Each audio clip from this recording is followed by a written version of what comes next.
সংৰক্ষণমুক্ত হৈছে মঙলদৈ বিধানসভা সমষ্টি আৰু এই সংৰক্ষণমুক্ত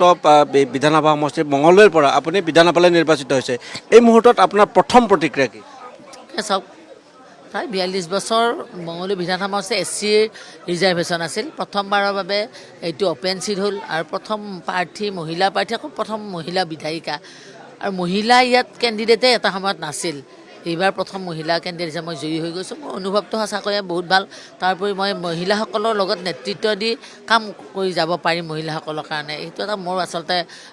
গৌৰৱ বুলি ক'ব বিচাৰোঁ মোৰ সুখ অনুভৱ কৰিছোঁ তাৰোপৰি এনেকুৱা ধৰণৰ চাওক আজি মঙলদৈ সমষ্টিটোত যিমান কৰিব আপোনাৰ ৰাইজৰ সেৱা কৰা যে ৰাজনীতি কৰিলেই নহ'ব জনপ্ৰতিনিধি হ'লেই নহ'ব ৰাইজৰ সেৱা কৰা যিটো মনোবৃত্তি থাকে এইখিনি বিশেষভাৱে মোৰ আছে গতিকে মই ভাবিছোঁ দক্ষ মুখ্যমন্ত্ৰী ডক্টৰ হিমন্ত বিশ্ব শৰ্মা তৃতীয়বাৰৰ কাৰণে মুখ্যমন্ত্ৰী হ'ব গতিকে তেনেকুৱা এজন মুখ্যমন্ত্ৰীৰ লগত মই থাকি মঙলদৈ সমষ্টিটোৰ কাৰণে কাম কৰাৰ মোৰ যথেষ্টখিনি ইচ্ছা আছে আৰু মই এই ক্ষেত্ৰত আপোনালোকৰ জৰিয়তে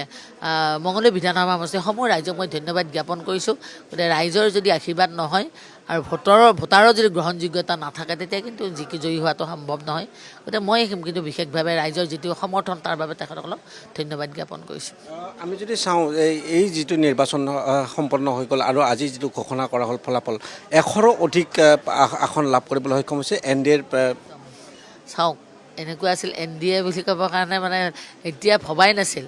এতিয়া কংগ্ৰেছেতো তেওঁলোকে চৰকাৰ গঠনেই কৰে গৌৰৱ গগৈ মুখ্যমন্ত্ৰী হ'বই তেওঁলোকৰ ভাষ্য এইটোৱে আছিল কিন্তু ৰাইজে এতিয়া তাৰ যিটো মানে ফলাফলটো দেখুৱাই দিলে নহয় তাৰমানে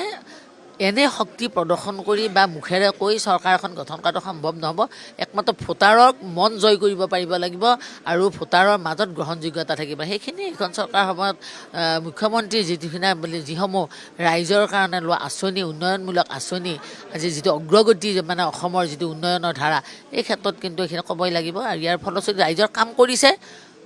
অসমৰ উন্নয়নৰ কাৰণে কাম কৰিছে গতিকে ৰাইজে ভোট দিছে মই শেষত জানিব বিচাৰিছোঁ এই 100ৰো অধিক আসন পাবলৈ সক্ষম হোৱাৰ আঁৰৰ কাৰণটো কি আঁৰৰ কাৰণ কি মানে গোটেই অসমখন যিমান 126টা সমষ্টি 126টা সমষ্টিতে আচলতে এই চৰকাৰ সময়খনত সমানে কাম হৈছে তাৰোপৰি আমাৰ যিসকলক প্ৰাৰ্থিত্ব দিছিল এই প্ৰাৰ্থিত্ব প্ৰদানৰ ক্ষেত্ৰতো মই ভাবোঁ বহুত চাই চিতি তেওঁলোকে প্ৰাৰ্থিত্ব মানে টিকেটটো দিছিল গতিকে সেই হিচাপে আৰু ৰাইজে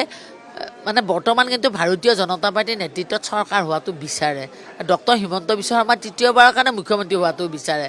আৰু এই আঁৰৰ কাহিনী বুলি অন্য একো নাই অসমৰ সকলো সমষ্টিত সমানে কাম কৰিছে আৰু সেইটোৱেই কাৰণ আচলতে ক'ব গ'লে আপুনি কেতিয়া গুৱাহাটীলৈ যাব আৰু মই তাৰ মুখ্যমন্ত্ৰী মহোদয় যোৱাকালি ভিজিট কৰিছে অহাকালিলৈ যিসকল প্ৰাৰ্থী জিকিছে জয়ী হৈছে তেখেতসকলক এবাৰ যোৱাৰ কথা কৈছে কাইলৈ যোৱাৰ এটা মোৰ সম্ভাৱনা সম্পূৰ্ণ আছে ঠিক আছে এইখিনি সময় দিয়াৰ কাৰণে ধন্যবাদ আৰু এয়া হৈছে মঙলদৈ বিধানসভা সমষ্টিৰ নৱনিৰ্বাচিত বিধায়িকা নীলিমা দেৱী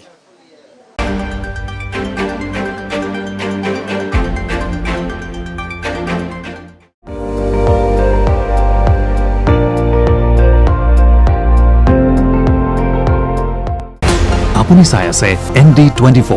সৰ্বশ্ৰেষ্ঠ নহয় সৰ্বোত্তমৰ দৌৰত